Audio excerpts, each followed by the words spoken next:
secure job. In the military, you will have a secure job, and how you get your job, or as we call it, MOS, you take your ASVAB, and from your ASVAB, depending on if you get a high or a low score, you get a list of possible MOSs that you could be. I chose to be a 92 golf, which is a cook because I actually like cooking, but I really want to do mortuary affairs, which I believe is a 92 mic. Pro number 2, dependable retirement benefits. That's pretty self-explanatory of what that means. Basically, when you retire, you get a lot of great benefits and that are dependable, that you really actually need when you retire. You know, not like nothing that is being told to you like, oh, you're gonna get this and get that, and you don't get it. You will get great benefits when you retire. Pro number 3, learn and train in new skills. I learned a lot of new stuff in basic training and AIT that I thought I would never be able to do a day in my life. So it really puts you up to a test. It really does. And I'm glad that I learned all of those new things. Pro number 4, you get paid to stay in shape. Like, it won't get no more simple than that. You get paid to work out. Like, really, that's really all the Army is. You take your PT test, you pass it, and you do your job. Pro number 5, gaining lifelong friends. I got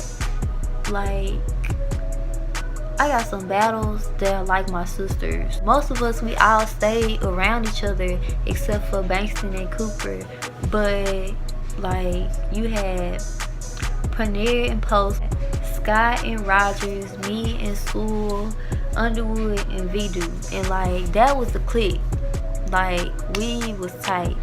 Ain't no was, we are tight. Like, those are my sisters. We all helped each other through basic training, because it's sometimes, ooh, we was crying and everything wanted to quit, but we all had each other back and we all pushed each other to finish. Pro number 6, learning more about yourself. I learned so much about myself in basic training at AIT that it don't make no sense, especially in basic training, because AIT was kind of lenient, it was okay, but in basic training, I went through so much stuff that I thought I could not do, and I always just was in my head like, I can't do that, I can't do that. Never say that. You can do anything if you put your mind to it. Last but not least, pro number 7, the educational benefits. That's pretty self-explanatory, but if you would like more information on it, because I really don't, I know the names of them, like the REAP and the VEAP, the post 9/11 GI Bill, the Montgomery GI Bill, but I don't really know that much about each separate one. So if you need more information, I will have the link down below for the educational benefits, and also the link for the retirement benefits as well in the info bar. Con number 1, if the Army is not for you, you will hate it. You will hate it.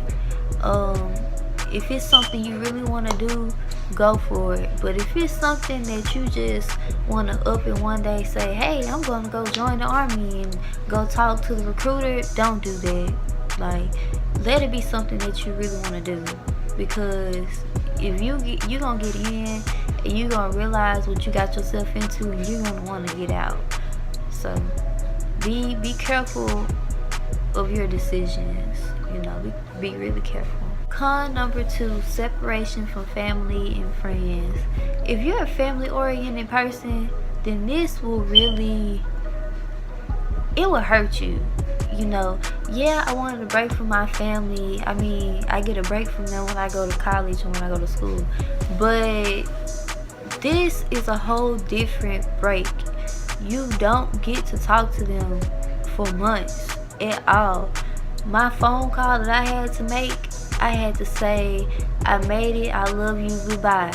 When I say cry, I'm about to cry now thinking about it. Like, y'all just don't understand. Like, it really hurt me. And the person that I had to call was my granny. And me and my granny are like this. Like, we like this. So for her to be saying like, huh, baby, I can't hear you. You know, all I had to say was those 3 phrases. It hurt me. You know, and then the only way that I could get in contact with them was writing letters that took forever and a day to get there and get back to me. I guess I feel like they were holding our letters for real, so we wouldn't be all emotional and everything. But this really, it was hard. Con number 3, the pay is iffy. Like, I'm National Guard, just to get that out there. So let's say 1 month I'll get paid like $350. The next month I'll get paid $340. Then the next month I'll get paid like $320. So it's like the pay don't be one set pay. You know, it's just, I guess, whatever they feel like paying you. I don't know. I never really just talked to finance about why our pay is like that. Early wake up. Y'all, I do not want to get up in the mornings. We had to wake up at 4 o'clock. Guess who didn't wake up at 4 unless I had fire guard from 3 to 4? This one, all the people be up trying to take their showers and everything. I would still be in my bed. I wake up about, what was that? We had to be downstairs in formation. The times vary, but let's say we had to be downstairs in formation for 5:30. I got up at 5 because I already had did my hair the night before, so all I had to do was wrap it up, so I didn't have to do my hair over. I went, brushed my teeth, washed my face, you know, clean my little lady parts or whatever, and then put on my PTs because we had to go do PT, and that was pretty much it, you know. But other than that, they're waking up early. I mean, I got used to it eventually, but I just didn't like being up all day doing nothing. Con number 5, less predictable and controllable schedule.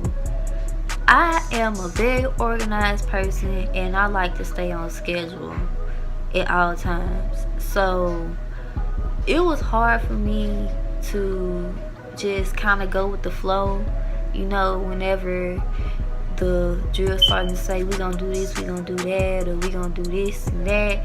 Like, con number 6, possible injury or death. It is possible to get injured. I've seen a lot of people get injured, and it's also possible to die. This dude not too long ago, he died at Fort Irwin in California training. So it is possible to die. So I know what I signed up for. If you just, how can I put it, don't want to die fighting for your country, then this not something that you should sign up for, you know. And just like I said, all these are like all my opinions. Last but not least, con 7, a lot of running. A lot of running.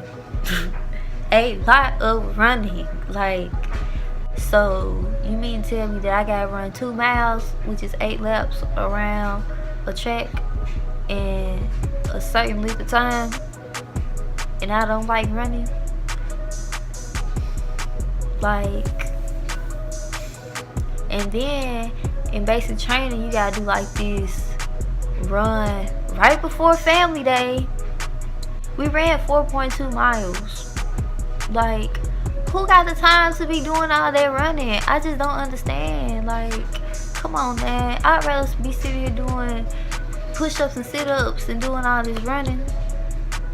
It's just crazy. But if you don't like to run, it's not for you. I mean, I don't like running, but I can manage. So that concludes the end of this video.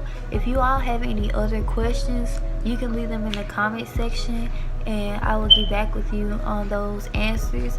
And also make sure you check out in the info section those links that I said that I will put down there, because those links will also give you more answers to some questions that you also may have. So just make sure you check out the links down there. If you're just really thinking about joining, talk to people that you know that are in the Army, because I'm not saying your recruiters will lie, but they will, some recruiters will tell you whatever they have to tell you to get you in.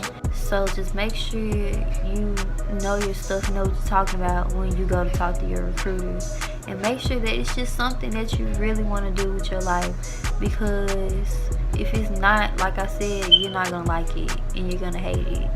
So just make sure it's something that you really want to do.